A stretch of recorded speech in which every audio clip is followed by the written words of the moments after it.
Hello and welcome to Impact Yobe, the program where we bring you stories of transformation, leadership, and the lives being touched across Yobe State. I am Mark Otabo.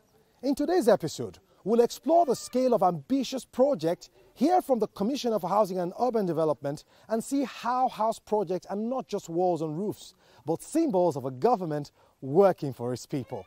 Stay with us and we'll be right back.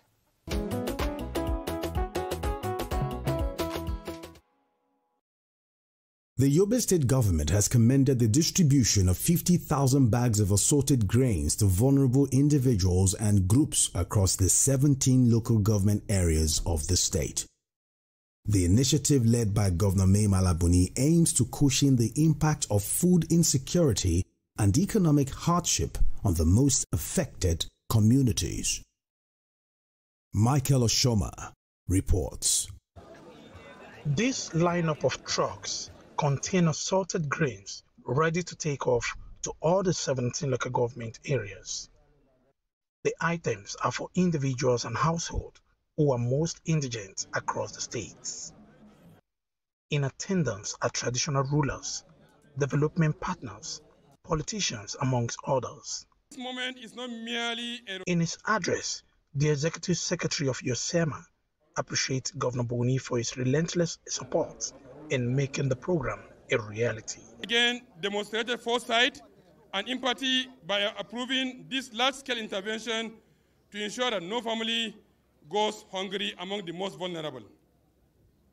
Your Excellency, under your leadership, Yobe State has become an example of resilience. From massive agriculture empowerment programs to landmark food security initiatives, you have continued to place the welfare of the citizens at the very center of government.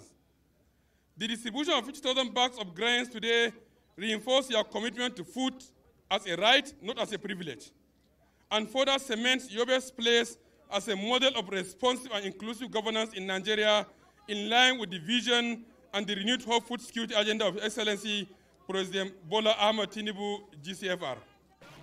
Governor Buni, while flagging off the distribution in the matter, says the initiative is part of efforts to promote food security and social inclusion across the states. The category of the beneficiaries include 5,580 primary school teachers, 1,780 primary health center workers, 2,400 persons with special needs, and 1,200 Sangaya malams.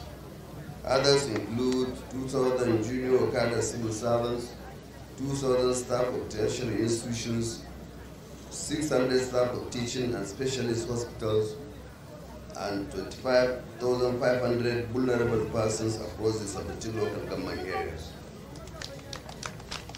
Your Excellency, ladies and gentlemen, let me seize this opportunity to assure you that the Yobe State government remains fully committed to promoting agricultural development as a tool for economic growth, food sufficiency, and security. Your visionary leadership has delivered 50,000 bags of live substance grains to those who need it most, distributing equally through the local government, ministries, agencies, institutions, traditional councils, and associations. Your Excellency, accept our deep appreciation for this your type of programs and activities which you have been witnessing, which is next to nothing across the state. With the distribution already underway, the government is assuring the public that more relief programs are in pipeline to support livelihoods across the states. Michael Oshoma.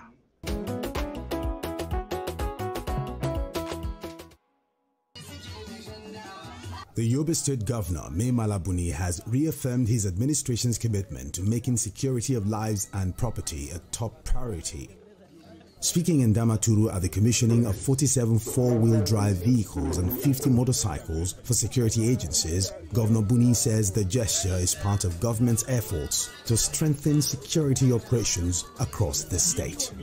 The purpose of today's occasion is to step up government's efforts towards supporting security agencies to enable them carry out their duties effectively and efficiently as a means of ensuring the maintenance of law and order throughout the state. To achieve this noble objective, it has become necessary to provide adequate support to security agencies, especially in terms of logistics, to ease their movements on routine patrols or responding to distress calls from citizens of the state. You will recall that this administration some years back provided 30 Toyota Hilux vehicles and constituted a rapid response squad tagged Operation Harbor Maza Squad, which has been expanded to cover the entire state. The vehicles were distributed to divisional police officers across the 17 local government areas, as well as the state police headquarters, the Army, DSS, Immigration, Civil Defense, Correctional Service, NDLEA, NAPTIP, and NAFDAC. Local government chairmen also received vehicles to aid their day-to-day security operations, while 50 motorcycles were shared among the agencies. One vehicle each to the state police headquarters operations, the Nigerian Army, the Department of State Security Services, the Nigeria Correctional Service, the Nigeria Immigration Service, the Nigeria Civil Defense Corps, the Nigeria Drugs and Law Enforcement Agency, the National Agency for the Prohibition of Trafficking in Persons, and the National Agency for Food and Drugs Administration and Control. In addition, one vehicle will be allocated to each of the 17 local government area council chairmen to enhance their day-to-day operations, while the 50 motorcycles will be allocated with the following ratio: 23 to the Department of the State Service, 10 to the Nigerian Army, 10 to the Airport Security Team, and 7 to the Vigilante Group. In view of the high cost of maintenance, of vehicles involved in security operations, the local government council chairmen are hereby directed to maintain the vehicles attached to divisional police officers in their respective local government areas. The Governor's Special Advisor on Security, Brigadier General Dahiru Abdulsalam, retired, commended Governor Buni for his consistent support to security agencies, assuring that the vehicles will be put to judicious use in enhancing peace and stability across the state. I believe that we shall witness an improved level of security in the state, as there will be no excuse for non-performance of duty. This is because in the past, the complaint has always been lack of mobility to respond to security issues. All the beneficiary agencies will henceforth act proactively rather than being reactionary. We will not tolerate any situation report that will only report occurrences of incidents. Rather, we shall expect situation reports of proactive measures taken to ensure security and safety of our communities.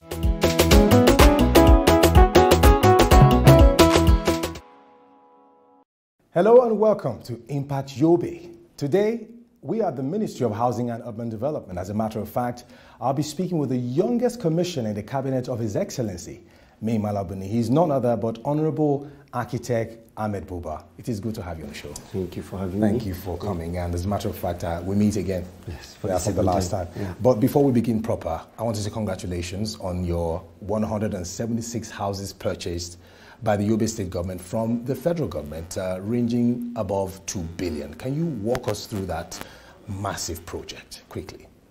The project was constructed during the Muhammadu Buhari term as the president, but unfortunately it was abandoned, and people could not get access to it because of it being very, very expensive. Okay. So as a matter of fact, His Excellency directed us to go and have a discussion with the federal ministry, and luckily for us, we kind of reached a bargain, which we at a later stage agreed, and we procured about 176 of the houses, though it was 208 in total, but unfortunately we still have about 36 left, okay, which we're still on the we're still negotiating, okay, because they are still contracts, so they have to revoke the contracts before we purchase them. So we started with the 176, then later on we are still working towards getting or purchasing the remaining 36 to make it a total of 208. All right, with 176 houses, Nigerians watching right now will start wondering what is going to be the outcome when this whole project is finalized.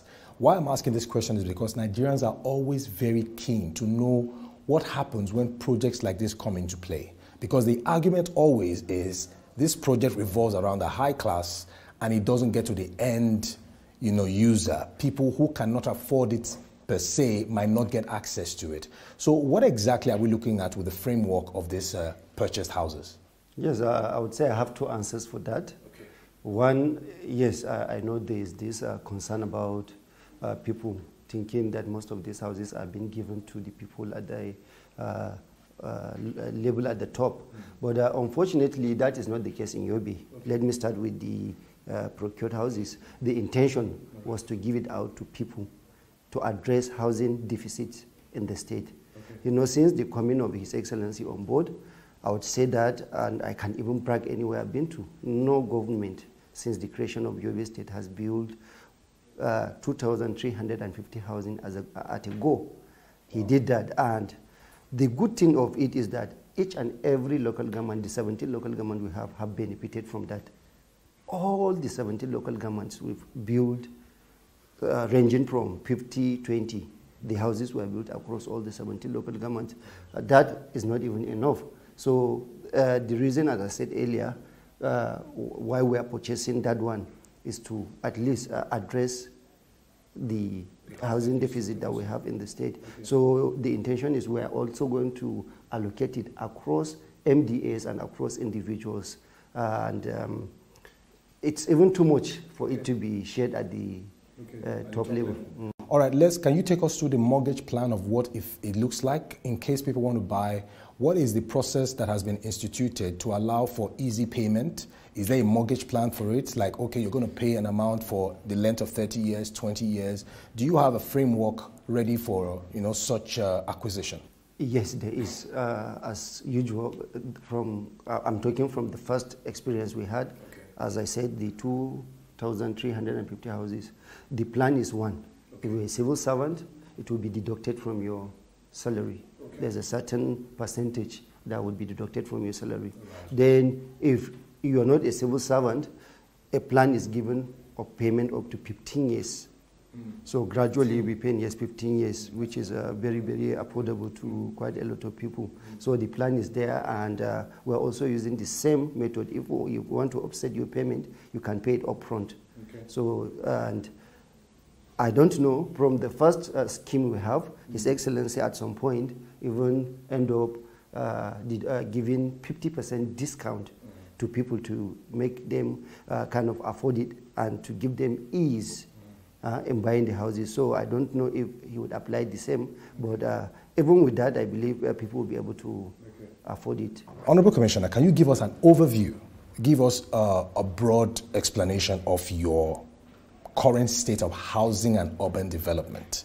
Like what exactly is happening right now in this sector in Yobe State? When people say Ministry of Housing and Urban Development, in most of the instances, we are assumed only to focus on housing alone. Okay. And outside that, we do quite a lot of projects. And the mandate of the ministry is that we have to be involved in each and every public building project from inception to completion. So we give services ranging from supervisors, supervision, or giving us supervisors. And then we have to vet all the drawings and bill of quantities that are being produced from outside the ministry. And then at some point, we also have to, would be the one to initiate the drawings. So the ministry is quite doing well, because I don't want us to limit ourselves only to the housing sector. As I've earlier said, we've built quite a lot, and we still have projects that are coming up. Okay. In terms of collaboration with the federal government, we have, of recent, I believe somewhere around last year, the Minister of Housing is here in Damaturu to perform the groundbreaking of the renewed hope housing estate of initially, it's a planned development of 1,000 housing, but he has done a groundbreaking of 250 housing. Okay. And the state government's commitment is giving out 50 hectares of land for that development. And as I'm talking to you now, we still have, of recent, provided 100 hectares for the Federal Housing Authority, who are also coming here to do a 1,000 housing development. Okay. So we are also looking, these are some of His Excellency's role. Okay, talking about urban development in Yobe State, what is your dream of what your realistic urban development would look like to attract investors into Yobe State? What is that plan on ground currently that if it takes off, people will be glad to come and do business here, because you know infrastructure is very key for economic growth. So what exactly is your plan in that regard? Yes, thank you very much for this particular question. This is something I'm keen about. And coming on board as the Honorable Commissioner, one of the challenges we have is that in Yobe State we don't have a board or authority or a certain body that controls development. It's just a department with the ministry. Okay. So as I'm talking to you now, we've already forwarded our bill for the establishment of Yobe State Planning Development Authority. Right. And His Excellency has given the green light. And with that, of recent, we've started kind of enforcing people to start adhering to development controls, because there are certain plans or development that take place without the ministry granting them the permit. And this is what we're doing in such a way that it will make the state to look better and to attract coordinated. Then on the other aspect of the state government, trying to develop the state, as you can see of recent, we're doing a lot of urban renewal, trying to upgrade the roundabouts that we have across the state. Also the new flyover that is under construction, and we're doing a lot of beautification, at least also to expand the state and make it more attractive to people. And that also takes me to the point of, leisure in Yobe State. In other states, I know this is a northern state where certain things are not allowed here, depending on the rules guarding the constitution of Yobe State government. But Nigerians will be wondering, if I have to go to Yobe State to go and live there for a while to do business, and I want to have leisure, do you have plans to, develop an urban style of leisure place? Maybe like a park, a leisure town, where people can come and relax on a weekend with their family. Is there any plan in the pipeline right now to, bring about such development in Yobe State to give it some kind of beautification? Yes, to some extent. I see how relieved you are answering that. Yes, because at the moment, yes, we are on the process, okay, and trying to see to secure approval from His Excellency. That is, we have a planned development that we call Green Economic City. Okay. Damaturu Green Economic City. So as you're talking, I'm laughing and thinking. And that is a planned development that consists of the residential, okay, commercial, and leisure sites. Wow. So from the commercial aspect, would have all the building material market, farmers market, and quite a lot of things there. On the residential, we are going to have about 100 units of 2-bedroom and 3-bedroom houses. And then on the leisure aspect, that's the recreational aspect, we're going to have the sporting area, we're going to have parks. Okay. I believe this will be the first one in Damaturu. Wow. That would be first public park, a recreational park where people would come and do. So there's a development in the pipeline, and very soon we're going to secure the approval and move to site and start. All right, let's talk about investors now. For example, in other states, you have, when investors, expatriates are coming to a particular state, their concern is security, where they will stay to do business. Do you have plans in your urban, works to have residential areas reserved for foreigners when they come here to do business, where they can be secured enough, because they are watching now and knowing how Yobe State has been able to pull off from the insurgency over the years and how they have come to this level of development, people will still be interested to know how well, you know, investors can come in and settle in well. Do you have plans in your urban pipeline to include them in the picture when they come to do business here? Certainly, we have plans, and apart from the plans, Yobe State, as you know, is relatively secure. I don't know from which part you came in. Is it from Maiduguri? You've seen how lively the state capital is. So we already have areas such as the GRA, which are quite habitable and people are secure, who you can easily build there and kind of stay. So as long as they have the right documentation, I don't think they would have issues. To Honorable Commissioner, let's talk about technology now. Talking about urban development, you can't take out technology. The rise of AI right now has brought about a sense of sanity with how things are being done. Are there any plans to install technological, drive, initiative to bring about the urban city of your dream in Yobe State? Can you walk us through if there's an ongoing discussion going on with tech companies? Are there partnerships in the pipeline to bring about such development to give Yobe State that facelift we are looking forward to? Then yes, I believe, as I said, I'm an agency, I'm a ministry on my own, but then there are other relevant agencies like the YIDA, who I believe are also in charge of that technological aspect. Mine is just to bring out plan and then for them to see how they can fit their own into it. So I believe that is being taken care of by them. It's not something that I can't entirely disclose. Yes. Okay. Whether we like it or not, we can still talk about urban development with how telecoms has been responsive in Yobe State. Currently, would you advise other telecoms to come and do business here?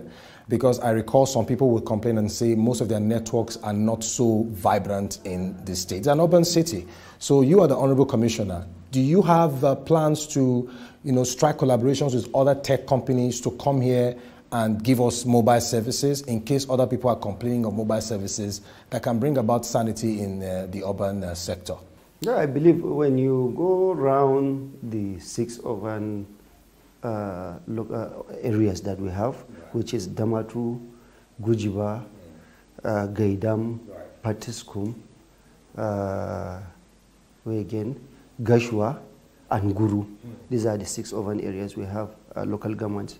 So these are places that I'm sure one would not say that they don't have access to network. And even in addition to these 6, I believe all our 17 local government areas are accessible, as well as they have access to internet, maybe except if there's a room for improvement. Okay. I believe that is something other agencies that are actually in charge of would discuss. Yes. You are the youngest commissioner in the cabinet of His Excellency Memala Buni. Are there other things you want us to know about your ministry that people will look forward to?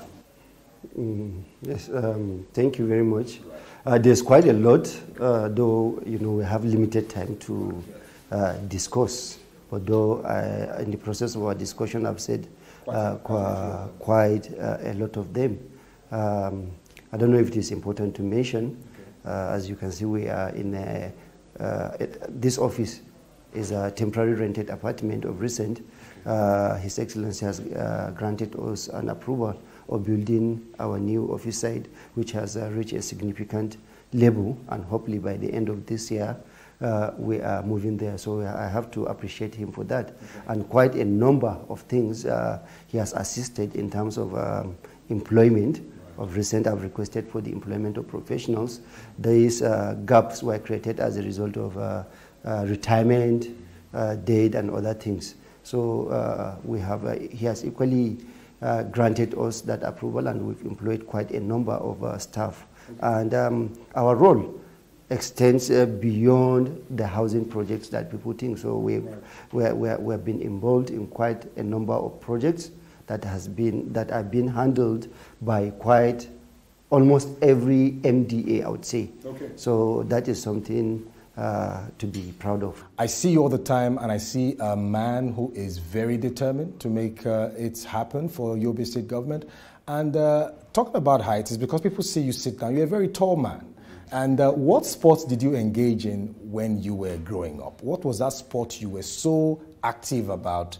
Maybe in your secondary school or primary school. Can you just walk us through that? Yeah, there are two. One is basketball, and then the other one is football. Oh, really? Then in football, I'm very good at goalkeeping. Oh, goalkeeping? Yes. You don't like participating on the field? No, I'm not, yes. But then in basketball, I was quite good, and I participated quite a lot. Do you have a favorite football club currently? Definitely. What club is that? Arsenal.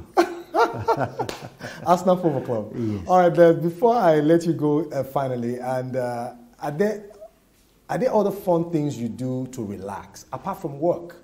What do you do to relax as a honorable commissioner? Like when you want to chill, what is your most ideal relaxation moment? Seriously, I just get into my room and lock myself. Really? And relax. Really? That's the only thing I do for relaxation. Now, I wanted to ask you this question. Are you a tea or coffee person?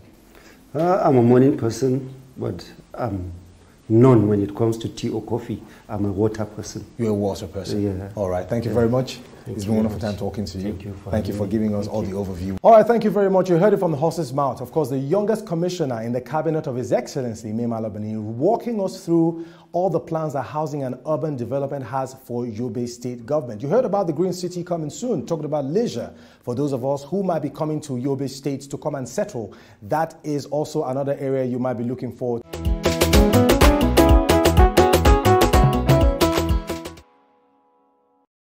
And that brings us to the end of this episode of Impact Yobe. Today, we've witnessed how the Yobe State government is transforming the dream of affordable housing into a living reality. Be sure to join us again as we continue to share impactful stories of progress and achievements from the pride of the Sahel. I am Mark Otabo. Thank you for watching, and see you next time.